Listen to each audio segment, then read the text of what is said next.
आप सभी को मेरा प्रणाम। स्वागत है आप सबका प्योर ज्ञान प्रभात में। सबसे पहले मैं आपसे विनम्र अनुरोध करना चाहता हूँ कि आप इस चैनल को सब्सक्राइब कर लें, इसमें मौजूद कंटेंट को देखें और उनके विषय में अपने सुझाव देते रहें। और साथ ही मैं डिस्क्रिप्शन में अपना ईमेल एड्रेस दे रहा हूँ। अगर आपके मन में कोई प्रश्न हो, आप कोई सुझाव वगैरह देना चाहते हो, तो मुझे पर्सनल ईमेल करके भी आप बता सकते हैं। अब हम चलते हैं आज के हमारे विषय की ओर, जो है कि जब हम पहले ध्यान करते थे तो बहुत ही अच्छा ध्यान लगता था, बहुत ही आनंद आता था। लेकिन कुछ समय ध्यान करने के बाद हमारा ध्यान लगना बंद हो जाता है, या फिर यूँ कहें कि हम उस प्रक्रिया को तो दोहराते हैं, लेकिन जो आनंद हमें पहले मिलता था वो मिलना बंद हो जाता है या बंद हो गया है। तो अब हम क्या करें? ऐसी अवस्था में कैसे हम पता करें कि किस वजह से अब हमारा ध्यान लगना बंद हो गया है, और क्या उपाय हम करें जिससे कि फिर से हमारा ध्यान लगना शुरू हो जाए?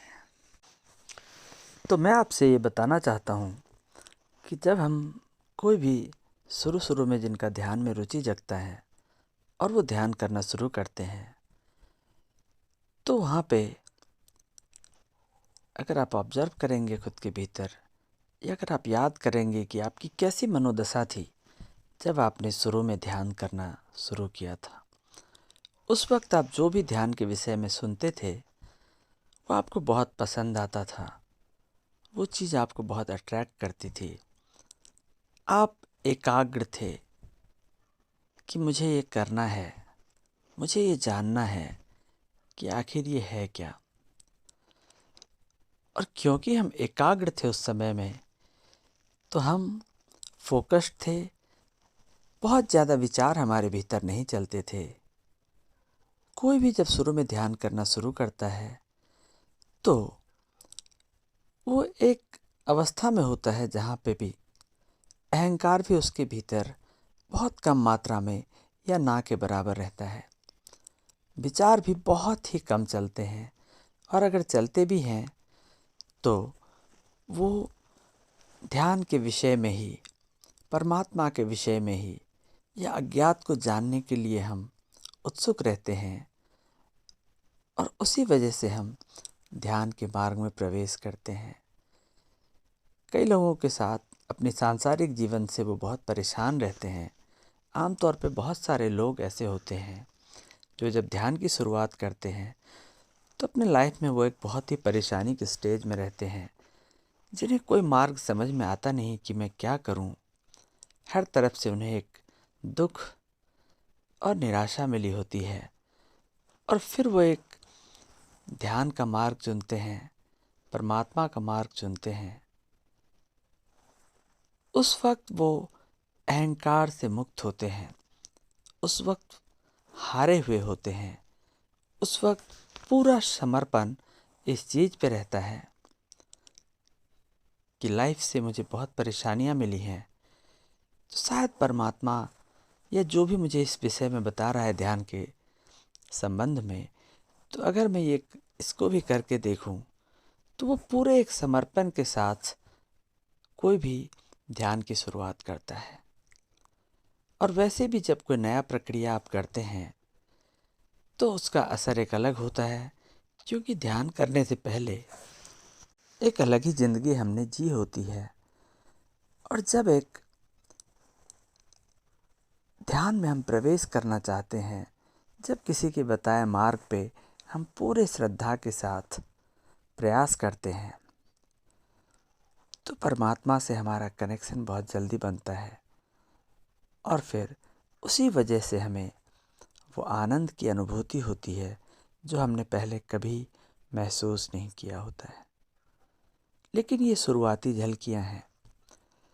और जब हम कुछ समय ध्यान करते करते करते जाते हैं, उसके बाद मन और विचार अपना खेल खेलना शुरू करते हैं। क्योंकि अगर आप ध्यान में पूरी तरह चले गए तो इसका अर्थ है कि आपके मन की मृत्यु हो गई। और मन इतनी आसानी से हार मानने वाला है नहीं। तो उसके बाद मन फिर आपको अलग अलग दिशाओं में भटकाएगा, अलग अलग विचार आपके भीतर आएंगे। और क्योंकि हमारे भीतर ऐसा लगता है कि अब तो हम ध्यान कर रहे हैं, अब हम बहुत ही सुपीरियर हो गए हैं, तो एक सूक्ष्म अहंकार पहले पैदा होता है। सबसे शुरुआत हम करते हैं कि जो लोग ध्यान नहीं करते हैं उनसे हम खुद को ऊपर समझना शुरू करते हैं। हम समझते हैं कि हम ध्यान कर रहे हैं, हम बड़े महान हैं, बाकी जो लोग हैं वो बहुत ही तुच्छ हैं, सामान्य लोग हैं। और ये पहली शुरुआत होती है। अहंकार का बीज आपके भीतर पैदा हो गया और ऐसे ही धीरे धीरे अलग अलग चीज़ों में हमें रस आने लगता है और अहंकार हमारे भीतर पैदा होने लगता है, जो पहले नहीं था शुरुआत की अवस्था में। और अभी हमें पता भी नहीं चलता कि हमारे भीतर अहंकार पैदा हो रहा है। और दोस्तों, मैं आपसे कह दूं, अहंकार और ध्यान दोनों साथ साथ नहीं हो सकते। या तो अहंकार रहेगा या फिर आप ध्यान में प्रगति करोगे। ध्यान में प्रगति का एक ही उपाय है कि ये जो अहम का भाव है, ये जो खुद को अलग समझने का भाव है, उसका मिटना अनिवार्य है। अहंकार के रहते हुए आप गहरे ध्यान में प्रवेश नहीं कर सकते। ऐसे ही जब हम ध्यान करते करते फिर अलग अलग आसक्तियाँ पहले से और ज़्यादा जोर से हमें पकड़ने का प्रयास करती हैं। अगर हम उसके प्रति सजग हैं तो हम उस चीज़ से बचे रहेंगे, नहीं तो वो आसक्तियाँ कुछ पहले लगेगा, अरे थोड़ा सा ये कर लेने से क्या होगा, अच्छा थोड़ा सा ये भी कर लेने से क्या होगा। लेकिन ये थोड़ी थोड़ी छोटी छोटी चीटिंग जो है आपको वो ध्यान से दूर करता जाएगा। आप फिर उसी प्रक्रिया को करेंगे, लेकिन अब उसमें वो आनंद नहीं मिलेगा। इसी तरीके से अगर आप ख्याल करेंगे तो धीरे धीरे जो विचार हमारे भीतर नहीं चलते थे वो अब बहुत ज़्यादा विचार चलने शुरू हो जाते हैं, अलग अलग विषयों के प्रति। काम, क्रोध, लोभ, मोह और ईर्ष्या। और वैसे भी ये चीज़ें सबके भीतर होती हैं। और जब हम ध्यान करना शुरू करते हैं तो ये चीज़ें जो दबी हुई थी, इनके ऊपर से वो कवरिंग हट जाती है और अब काम, क्रोध, लोभ, मोह और ईर्ष्या हमें क्लियर दिखने लगता है। अब आप इसमें लिप्त हो जाते हैं, या फिर जैसे भगवान कृष्ण ने बताया, साक्षी भाव, भगवान बुद्ध ने विपश्यना किया। तो अगर आप इन चीज़ों को देखें कि आप इनसे अलग हैं, ये चीज़ें हरकत में आ रही हैं, मेरे भीतर काम भाव पैदा हो रहा है, मैं क्रोध में हूँ, अभी ये चीज़ें दिखना शुरू हो जाए तो आप उस चीज़ से मुक्त हो सकते हैं। लेकिन ज़्यादातर क्या होता है कि हम उस चीज़ में लिप्त हो जाते हैं और फिर उसी के साथ धीरे धीरे बह जाते हैं। और जब काफ़ी समय गुजर जाता है फिर हमें एहसास होता है कि अरे हम तो ध्यान से बहुत दूर हो गए। तो ये चीज़ें सामान्य हैं और बहुत लोगों के साथ होती है। और जैसे ही मन के साथ हमारा भटकाव शुरू होता है तो हम दूर निकल जाते हैं खुद से। और ध्यान का अर्थ है खुद में वापस लौटना। इन सब चीज़ों के साथ तो हमने काफ़ी जन्मों जन्म यात्रा की है। ध्यान में आनंद इसलिए आता है क्योंकि हम इन चीज़ों से कुछ समय के लिए शुरुआत में आसानी से फ्री होते हैं। लेकिन फिर जब काम, क्रोध, लोभ, मोह और ईर्ष्या फिर से हमें अटैक करती हैं और हम साक्षी भाव में नहीं रह पाते, इनके साथ लिप्त हो जाते हैं, तो फिर हम खुद से दूर होते जाते हैं और ध्यान लगना बंद हो जाता है। तो इससे कैसे बचें? पहली तो बात है कि ये चीज़ें हमें दिखाई पड़े, होश आ जाए, इसके प्रति हम सजग हो जाएं, हमें पता चले कि अच्छा ये जो मेरे भीतर चल रहा है ये मन का काम है, तो हम उससे छूट गए, साक्षी भाव में उतरें, हमें दिखे कि अच्छा ये चल रहा है और हम सिर्फ देखने वाले, केवल देखने वाले बन के रहें, तो बहुत देर तक ये चीज़ें हमें परेशान नहीं कर सकती। क्रोध आए, आपको पहले ही पता चल जाए कि अच्छा मेरे भीतर क्रोध उठ रहा है, काम वासना परेशान करे, या तो उसको अच्छे से भोग कर लो, या फिर आपको दिख जाए कि अच्छा ये मेरे भीतर पैदा हो रहा है, तो आप उस चीज़ से मुक्त हो जाएंगे। धीरे धीरे आपकी और उसके बीच की दूरी बढ़ जाएगी।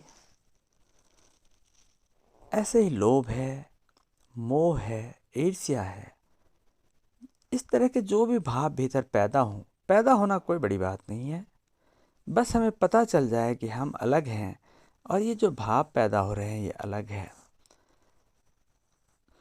और दूसरी बात है भक्ति भाव, परमात्मा के प्रति भक्ति बहुत मदद करती है हमें इन चीज़ों से। और जो भी नकारात्मक ऊर्जा कहें या नकारात्मक विचार हमें परेशान करते हैं, उससे बचने के लिए परमात्मा के प्रति, या जिस भी रूप में आप परमात्मा को समझते हैं, ईश्वर के प्रति एक भक्ति भाव, एक समर्पण कि चलो भाई प्रभु आप ही संभालो, मुझसे नहीं संभलता ये परेशानियाँ, मैं आप में समर्पित हूँ, आप मेरी रक्षा करें। और अगर आप समर्पित हैं तो कुछ ही समय में आप पाएंगे कि सच में कोई मदद आपके लिए उपलब्ध हो गई है और आप इन चीज़ों से धीरे धीरे मुक्त हो गए, और फिर से आपका पहले से भी ज़्यादा गहरा ध्यान लगने लगा। और सबसे महत्वपूर्ण चीज़ है एक धन्यवाद, एक कृतज्ञता, परमात्मा के प्रति एक धन्यवाद के भाव से भरें, पूरी ब्रह्मांड, पूरी प्रकृति के प्रति एक गहरे धन्यवाद, कृतज्ञता के भाव से भरें। जो भी अच्छा, जो भी चीज़ हमें उपलब्ध है उसके लिए हमेशा धन्यवाद करें, कभी भी कृतज्ञ ना बने। कुछ आपको मिला और आपने उस चीज़ का मतलब ही नहीं किया, इससे अच्छा है मिले थोड़ा, धन्यवाद ज़्यादा करें। परमात्मा कुछ भी मिले जीवन में, परमात्मा को हमेशा उसका क्रेडिट दें, धन्यवाद करें, केवल और केवल धन्यवाद। और फिर धीरे धीरे देखेंगे बड़ी से बड़ी परेशानियां पलक झपकते गायब हो गई और हम बहुत ही आनंद में आ गए। आज के लिए इतना ही। आप सब जो भी मेरे साथ अभी तक बने हुए हैं, आप सबका पूरे हृदय से बहुत बहुत धन्यवाद करता हूँ। और साथ ही आशा करता हूँ कि अगर आप इन परेशानियों से गुजर रहे हैं तो इन तरीक़ों को आप कुछ दिन प्रयास करके देखिए, प्रयोग करके देखिए, अवश्य लाभ मिलेगा। मेरा पूरा यकीन है कि आपको लाभ मिलेगा और आप फिर से पहले की तरह गहरे से गहरे ध्यान में उतर पाएंगे। आप सबका कल्याण हो। बहुत बहुत धन्यवाद। और मैं एक बार फिर से आपसे अनुरोध करूंगा कि अगर मेरी बातों से, इन वीडियोस से आपको कुछ भी लाभ हो, चैनल को सब्सक्राइब करें ताकि जब भी मैं वीडियोस डालूं आप तक पहुंच सके, आपके जैसे और ज़रूरतमंद लोगों तक पहुंच सके। इसमें सहयोगी बनिए। आप सबका बहुत बहुत धन्यवाद।